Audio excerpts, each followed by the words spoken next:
in progress. 여러분, 안녕하십니까? 오늘은 산상보훈에 대한 하나님의 말씀을 여러분들과 함께 보고자 합니다. 신약 성경 공관복음에 기록되어 있는 산상보훈은 가장 위대한 도덕적인 교훈입니다. 우리 천국 백성이 되기를 원하는 사람은 반드시 산상보훈을 깊이 이해하고 그것을 실천해야만 할 것입니다. 하늘의 모든 약속과 하늘의 모든 거룩한 이 도덕이 산상보훈에 다 설명이 되어 있습니다. 오늘 그 말씀들을 여러분들과 함께 생각해 보고자 합니다. 예수께서 무리를 보시고 산에 올라가 앉으시니 제자들이 나아온지라 입을 열어 가르쳐 가라사대. 예수님께서 이 공중 봉사를 시작하신 지 거의 한 중간쯤 되었을 때에 예수님은 갈릴리 어느 갈릴리 호수였던 주변 조그마한 산에서 제자들과 청중들을 모아놓고 천국의 법을 설명하셨습니다. 천국 백성이라면 반드시 갖춰야 할 믿음의 자세였습니다. 오늘 우리에게도 매우 중요한 내용이 되겠습니다. 산상보훈은 에우느신에 나와 있는 산상보훈의 서론에 나와 있는 말씀입니다. 산상보훈은 세상 사람들에게 주어진 하늘의 축복 기도이다. 즉 하나님의 보좌로부터 나오는 음성이다라고 그렇게 되어 있습니다. 산상보훈은 하나님께서 인간에게 주신 구원의 약속입니다. 구원의 높은 수준입니다. 그리고 가장 고상하고 거룩한 이 생활의 자세입니다. 우리가 산상보훈을 실천할 수만 있다면 우리는 영생을 누릴 수 있고 천국에 갈 수가 있을 것입니다. 예수님은 이 산상보훈을 우리 모두가 지킬 수 있는 것으로 그렇게 말씀을 하셨습니다. 만약에 우리가 예수님의 그 방법만 안다면, 예수님께서 가르쳐 주신 그 방법대로만 실천한다면 우리는 산상보훈을 지킬 수 있고 영생을 얻을 수가 있을 것입니다. 여기 서론에 나와 있는 대로 산상보훈은 하나님의 보좌로부터 나오는 하나님의 음성이다라고 그렇게 설명되고 있습니다. 그것은 역시 산상보훈이지요. 사람이 하늘에서 가져야 할 의무의 빛, 그리고 이 세상의 절망 속에서 위로와 희망이 되고 삶의 모든 영역에서 기쁨과 격려가 되도록 인류에게 주어졌다. 산상보훈은 사람이 하늘에서 가져야 할 의무에 대한 그런 밝은 빛이라고 그렇게 나와 있습니다. 영생을 꿈꾸는 사람이라면, 그리고 천국을 가기를 희망하는 사람이라면 반드시 산상보훈을 지켜야 한다고 하는 것입니다. 그리고 그뿐만 아니라 절망적인 사람들에게, 이 세상 어둡고 고달픈 이 세상을 살아가는 사람들에게 산상보훈은 위로가 되고 모든 생활 부분에서 격려가 되고 힘이 되고 그렇게 될 수 있도록 하나님께서 특별히 인류에게 주신 위대한 교훈과 약속이라고 그렇게 말하고 있습니다. 여러분이 산상보훈을 항상 곁에 두고 늘 음미하면서 깊이 읽어보시기 바랍니다.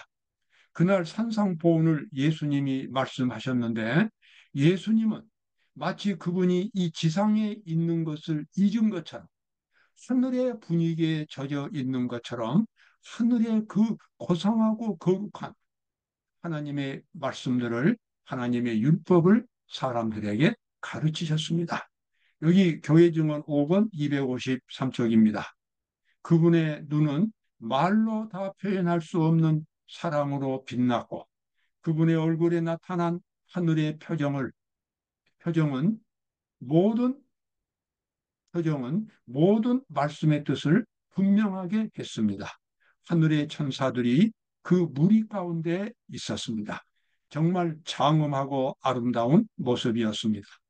예수님께서 하나님의 아들로서 이 우주를 창조하신 하나님으로서 육신을 입으시고 이 땅에 오셨는데 그 천국의 법을 그날 사람들에게 가르치셨습니다. 예수님의 얼굴은 말로 다 표현할 수 없는 사랑으로 가득했고 그분의 표정은 하나님의 뜻을 아주 분명하고 쉽게 사람들에게 가르치셨습니다. 그 분위기는 정말 평안하고 아름답고 거룩한 분위기였습니다. 마치 하늘이 땅에 내려온 것 같은 그 같은 깊은 감동을 그날 사람들이 받았습니다. 아, 천국이라고 하는 것은 멀리 있는 것이 아니구나. 사람이 얼마든지 이 예수님의 말씀, 산상보훈대로 살기만 한다면, 산상보훈의 정신을 마음속에 간직하기만 한다면, 영원한 생명을 얻을 수 있다고 하는, 천국에 갈 수 있다고 하는 그와 같은 감동을 그날 만난 사람들이 받았습니다. 여기 나와 있는 대로 하늘의 천사들이 그 사람들 가운데 있어 같이 있으면서 예수님의 말씀을 들었습니다. 그리스도께서는 산상에서 내리신 그 축복의 언어들은 모든 시대를 관통하며 그 힘을 그대로 갖고 있었다. 각 문자마다 진리의 보석 창고로부터 나오는 보배 들이었다. 예수님이 하신 그 산상보훈의 말씀 한마디 한마디는 하늘 진리 창고에서 꺼내온 진리들이었다. 이렇게 말합니다. 그 말씀들 속에는 인간의 무한한 꿈이 담겨 있습니다. 하나님의 끝없는 사랑과 약속이 담겨 있습니다. 영원을 꿈꾸는 사람에게 그 영원한 세계를 바라볼 수 있는 그와 같은 시야를 갖게 해주는 그런 하나님의 말씀이었습니다.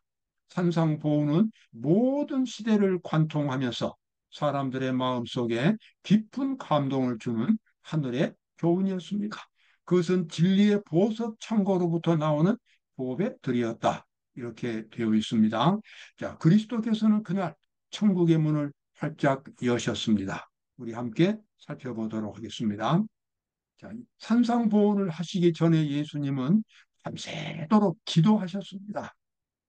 정말 이 산상보훈이 얼마나 위대한 교훈인지, 얼마나 중요한 교훈인지 사람들에게 깊이 마음속에 새겨질 수 있도록 그것이 나중에는 성경으로 기록되어서 모든 시대마다 마음이 가난한 사람들, 영생을 꼭 꿈꾸는 사람들이 바로 이 교훈을 통해서 그 꿈을 이룰 수 있도록 예수님은 산상보훈을 말씀하시기 바로 전날 밤에 산에서 밤새도록 기도하셨습니다.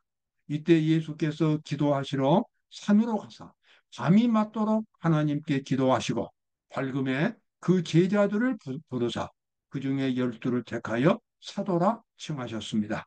그 사도라 12명의 사도를 칭했다고 하는 것은 구약 시대의 12지파와 같습니다. 그것은 이제는 새로운 기독교 국가가 전 세계적으로 설립되는 것입니다.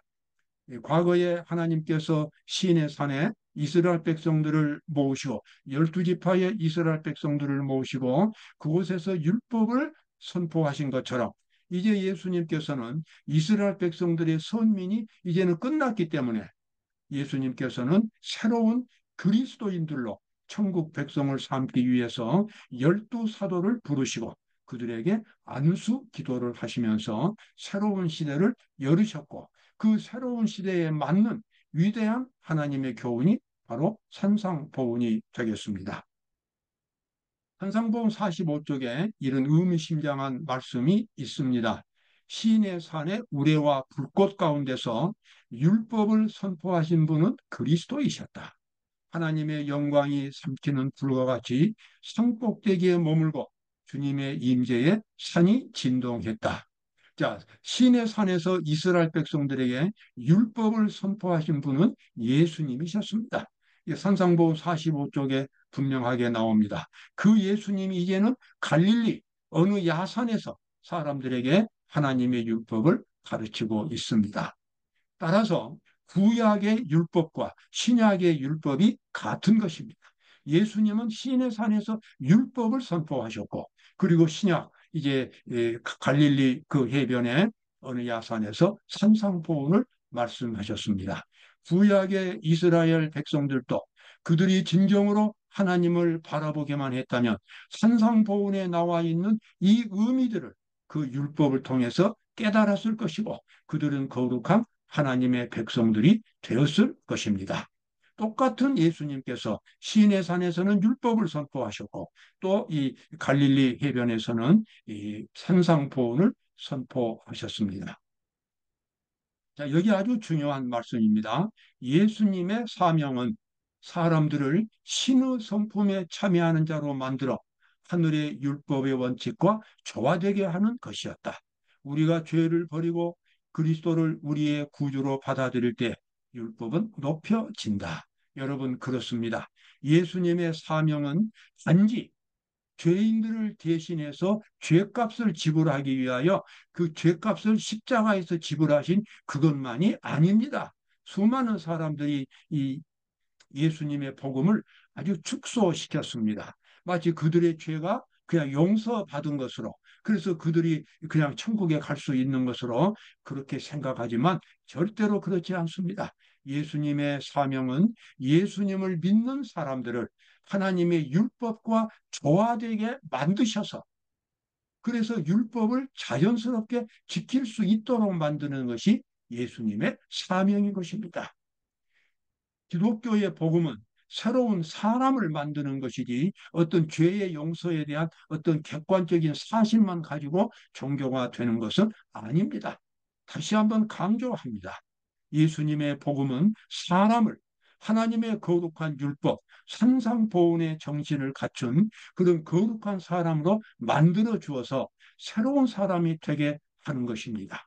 만약에 그 같은 근본적인 그 같은 이 인격의 변화가 없다면 그 사람은 아직도 진정한 그리스도의 의를 경험한 사람이 아닙니다. 그 사람은 아직도 영생을 갖고 있지 못합니다.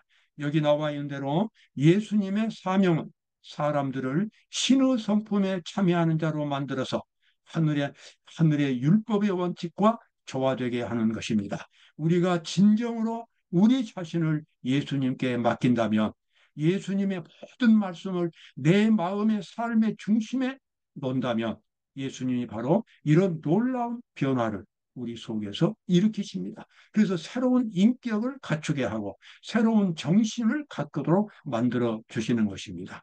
그래서 우리의 이 품성이 점점 하나님을 닮은 모습으로 성장해 가는 것입니다.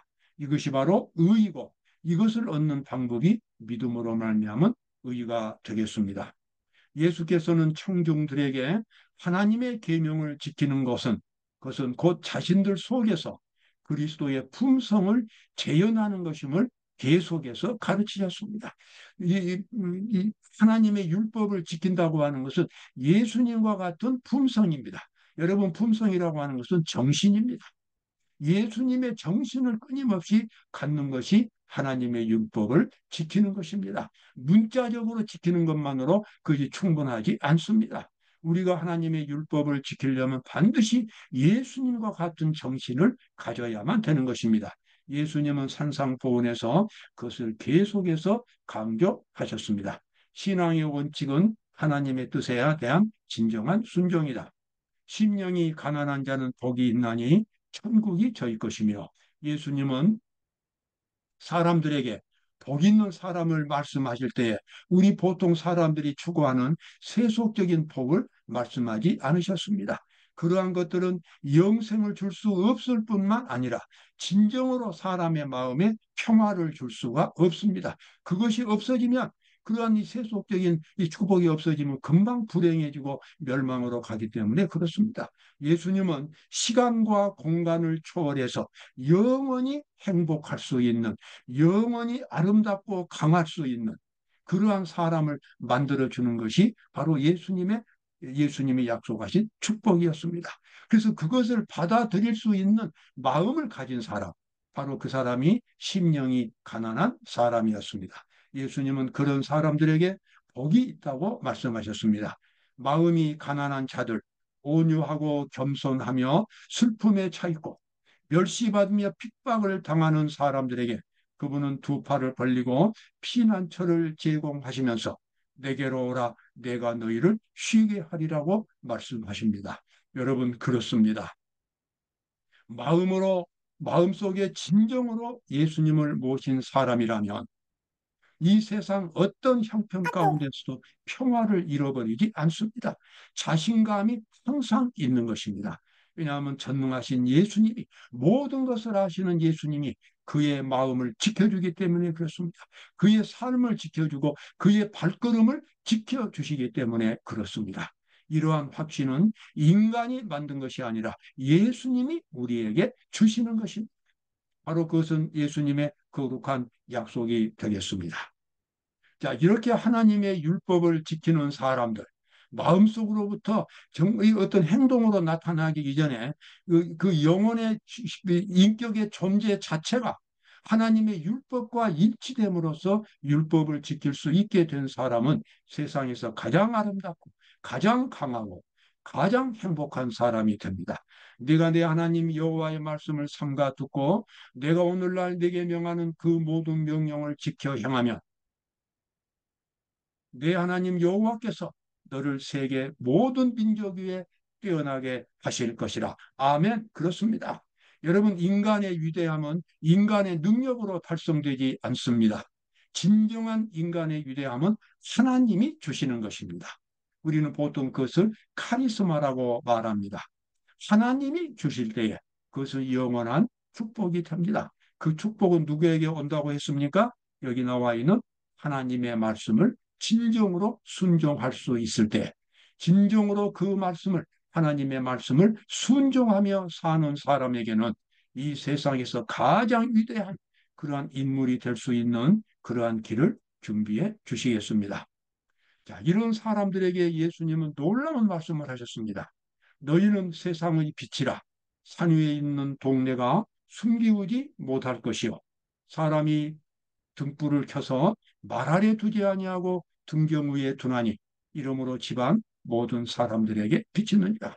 예수님께서 산상보훈을 말씀하실 때에 그 대상이 되는 사람들은 세상적으로 힘이 있거나 유명한 사람들이 아니었습니다. 그저 어부들이고 농부들이고 장사꾼들이고 또 심지어 그곳에는 이 세상에서 버림받은 그런 이 부도덕한 사람들이 그 자리에 앉아 있었어요. 그런데 예수님은 그 사람들에게 놀라운 말씀을 하셨습니다. 너희는 세상의 빛이라고 하는 것입니다. 어떻게 그런 무식하고 가난한 사람들이, 약한 사람들이 세상의 빛이 될 수 있습니까? 길은 한 가지입니다. 하나님의 의를 마음속에 담으면 그렇게 됩니다. 하나님의 정신, 하나님의 말씀, 하나님의 뜻을 마음속에 간직하고 산다면 그 사람은 세상의 빛이 될 수가 있습니다. 인간의 능력으로 되는 것이 아닙니다. 놀라운 변화가 그 속에서 일어나기 때문에 그와 같은 위대한 사람이 될 수가 있는 것입니다.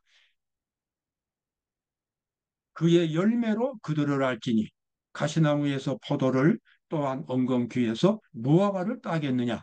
이와 같이 좋은 나무마다 아름다운 열매를 맺고 못된 나무가 나쁜 열매를 맺나니 그렇습니다. 하나님의 율법을 지킨다는 것은 밖으로 나타난 행동보다도 더 근본적인 변화를 의미합니다. 그것은 그 사람의 정신 자체가, 그 사람의 인격 자체가 하나님의 말씀과 일치되는 것을 의미합니다. 그 사람의 존재가 하나님의 말씀과 일치되는 것입니다. 이것이 바로 하나님의 의이고 믿음으로 말미암은 의입니다. 그 사람이 행동으로 나타날 때 비로소 순종하는 것이 아닙니다. 행동으로 나타나기 그 이전에 이미 그 사람은 하나님의 율법을 지키는 사람으로 만들어져 있습니다.